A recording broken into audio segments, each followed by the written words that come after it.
بسم اللہ الرحمن الرحیم۔ السلام علیکم دوستو۔ دہشت گردی کی جو فصل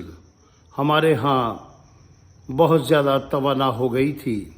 اسے افواج پاکستان نے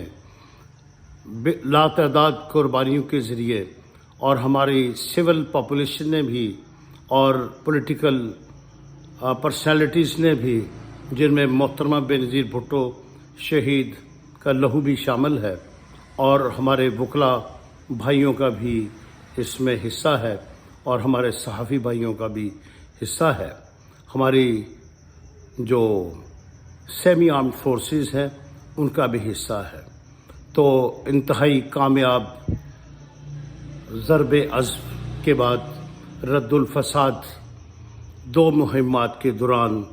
وطن عزیز نے قربانی حاصل کی، کامیابی حاصل کی، جس کی تعریف جتنی بھی کی جائے کم ہے۔ اور جمہوریت کی آبیاری کا جو سفر محترمہ بینظیر بھٹو کی شہادت کے بعد شروع ہوا تھا، اس کی تکمیل رفتہ رفتہ 2008 سے 13، 13 سے 18 اور 18 سے 23، 2023 تک، 2008 سے 2023 تک یہ 10 اور 5 15 برس یہ جو ہیں اس میں صرف ہوئے۔ تو مائی ڈیئر فرینڈس، بجا طور پر ہم یہ کہہ سکتے ہیں کہ جمہوریت کا ایک تناور درخت جو ہے 8 فروری 2023 کو پاکستان میں تقریباً اسی وقت، یعنی رات کے وقت، شب درمیان 2024 8 اور 9 فروری، یہ ایک تناور درخت جو ہے، یہ جب 9 فروری کا سورج طلوع ہوگا تو اس کی جو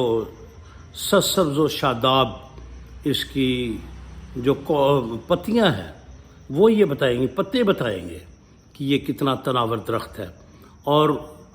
کیسے پاکستان آرم فورسز اور سول ایڈمنسٹریشن نے الیکشن کمیشن کی زیر نگرانی اور انہوں نے جو یہ پروسیس مکمل کر لیا ہوگا، اس وقت تک ووٹ کاسٹنگ اور اس کے بعد کاؤنٹی کا عمل بھی مکمل ہو جائے گا، تو پاکستان میں ایک نیا سورج جمہوریت کا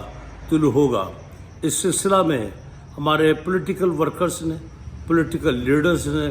جو قربانیاں دیں، جس میں 3 جماعتوں، بڑی 3 جماعتوں، جس میں پاکستان مسلم لیگ نواز، پاکستان پیپلز پارٹی پارلیمنٹیرین اور پاکستان تحریک انصاف، تینوں کے ورکرز اور لیڈرز کے علاوہ پوری قوم کی جو توانائی اس دوران خرچ ہوئی اور ان کو مشکلات کا، مصائب کا، تکالیف کا سامنا کرنا پڑا، اور اس دن اس کے ثمرات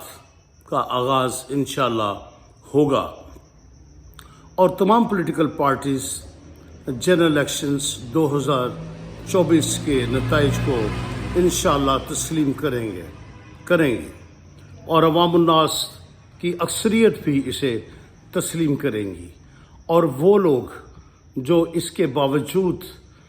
ٹرانسپیرنٹ الیکشنز پر کوئی سوال اگر اٹھائیں گے تو وہ جہالت زدہ لوگ ہوں گے اور ان کے خیالات جو ہیں وہ انتہائی بوسیدہ ہوں گے۔ امید ہے کہ پولیٹیکل ورکرز، ہمارے پیارے پیارے معصوم ووٹرز، ہمارے نوجوان اور خاص طور پر خواتین کی اکثریت جو ہے وہ جمہوریت کے حق میں اپنا فیصلہ صادر کرے گی، اور جو بھی جماعت سامنے آئے گی اس کی اکثریت کو دل و جان سے قبولیت کا شرف حاصل ہوگا انشاءاللہ العزیز۔ یہ جو فاصلے ہیں، جمہوریت کا جو پل جو ڈیمیج ہو گیا تھا محترمہ بینظیر بھٹو کی شہادت کے بعد، اور اس سے پہلے جناب ذوالفقار علی بھٹو کی شہادت کے بعد، اور ان کے بعد جناب جنرل محمد ضیاء الحق کی شہادت کے بعد، یہ سفر جو ہے یہ تقریباً 1977 سے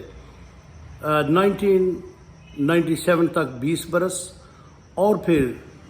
25 बरस मज़ीद इसमें ये सर्फ हुए। तो इसका इंशाअल्लाह ताला जो कौम ने सब्र आज़मा एक तवील अरसा बर्दाश्त किया है, मुख्तलिफ जो हमें दौर देखने पड़े, मुख्तलिफ रिजीम्स देखने पड़े, जिसमें जनरल परवेज़ मुशर्रफ साहब का भी 1999 से 2007 तक का उनका हिस्सा भी इसमें शामिल है, और इफ्तिखार अदलिया यानी सुपरमेसी ऑफ जस्टिस की एक जो तहरीक उठी थी और जिसकी आबियारी के नतीजा में फिर ये मुमकिन हुआ कि गुज़श्ता 15 बरस के दौरान फिर पूरी कौम ने ये देखा और देख रही है अब तक, उसे पाए तकमील तक इंशाअल्लाह 8 फरवरी 2024 को पहुंचाया जाएगा। तो पूरी दुनिया में पाकिस्तान का वक़ार जो है वो इंशाअल्लाह बुलंद होगा और पाकिस्तान का मुकाम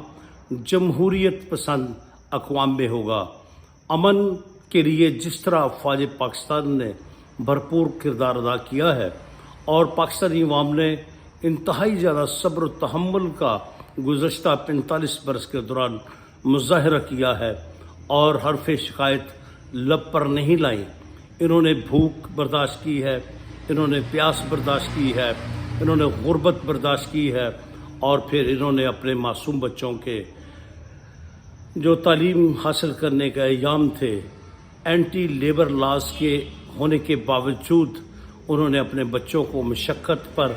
लगाया और मेहनत मजदूरी उन्हें उनके ज़रिए करवाई। और इसी तरह ख़वातीन ने भी पूरी भरपूर मेहनत की और इस दौरान उन्होंने अपने चादर और चारदीवारी के तहफ़्फ़ुज़ से जो ये पूरा मुल्क जो है वो आशना है पूरी तरह। उन्होंने मर्दों के शाना बशाना मिल्स में उनके बराबर मुलाजमत इख्तियार कर ली और इस वक्त पूरे मुल्क में बहुत से जो सरकारी और निजी अदारे हैं उनमें ख़वातीन खिदमत अंजाम दे रही हैं। ना सिर्फ शोबा तालीम से वाबस्ता है, शोबा इलाज मुआलजा से वाबस्ता है, शोबा खुराक से वाबस्ता है। कोई ऐसा शोबा नहीं है जिसमें हमारे पाकिस्तानी अफवाज में उन्हें कमीशन भी हासिल हुआ है, काफ़ी तादाद है उनकी, और डॉक्टर्स की एक बहुत बड़ी खेप तैयार हुई है। तो माय डियर फ्रेंड्स, हमारे इंजीनियर्स, हमारे डॉक्टर्स, हमारे प्रोफेसर्स, हमारे उलमाए कराम, हमारे सहाफ़ी बरादरी, हमारी वकला बरादरी और हमारे स्टूडेंट्स, हमारे लेबरर्स, हमारे फार्मर्स, सभी ने जमहूरियत की आबियारी में अपना अपना हिस्सा डाला है और दहशतगर्दी की आग को काबू पाने में, उस आग पर काबू पाने में अफ़वाज पाकिस्तान का भरपूर साथ दिया है। इंशाअल्लाह अज़ीज़ एक नए अज़्म के साथ आगे बढ़ेगा जमहूरियत का ये सफ़र, और ये कौम जो है ये इसकी स्ट्रगल को ये 45 बरस पर ही मोहित नहीं, ये बल्कि हम इसे कहेंगे ये 76 बरस की जद्दोजहद है कि आज़ादी के सम्राट से सही मानों में हमकिनार होंगे। लेकिन इसके लिए हमें कम से कम 2024 के बाद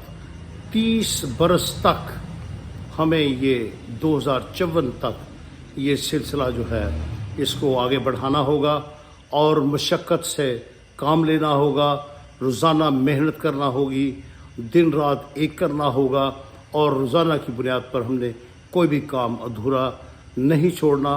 वक्त की कदर करनी होगी, कानून का एहतराम करना होगा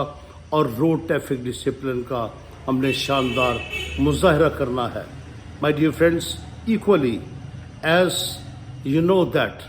most of the European countries, including America and their allies, they are well developed democratic countries और उनकी ट्रेडिशंस और नॉर्म्स ये है कि वो अपने वतन के मुफादात पर किसी किस्म की गुज़ंद नहीं आने देते। लेकिन वो ऐसे ममालिक जो कमज़ोर ममालिक है उनके वसाइल के बलबूते अपने ममालिक को खूब मजबूत बनाते, अपनी मईशत को मजबूत बनाते हैं और उन अक़वाम को सर उठाकर चलने से इस तरह रोकते हैं कि उनके गुमान में भी नहीं होता کہ ہمارا اصل دشمن کون ہے. تو مائی ڈیئر فرینڈس، ان الفاظ کے ساتھ آپ سے اجازت چاہتا ہوں. میں ہوں آپ کا ہوسٹ فاروق سلطان چٹھا. اگر آپ کو میری یہ باتیں سچی اور اچھی لگی ہوں، یا کڑوی کسیلی لگی ہوں، یا کھٹی میٹھی لگی ہوں، تو آپ اس چینل کو سبسکرائب کر لیجئے گا، لائک کیجئے گا، شیئر کیجئے گا، کمنٹس کیجئے، میری رہنمائی کیجئے. آپ کا اللہ حامی و ناصر. اللہ حافظ.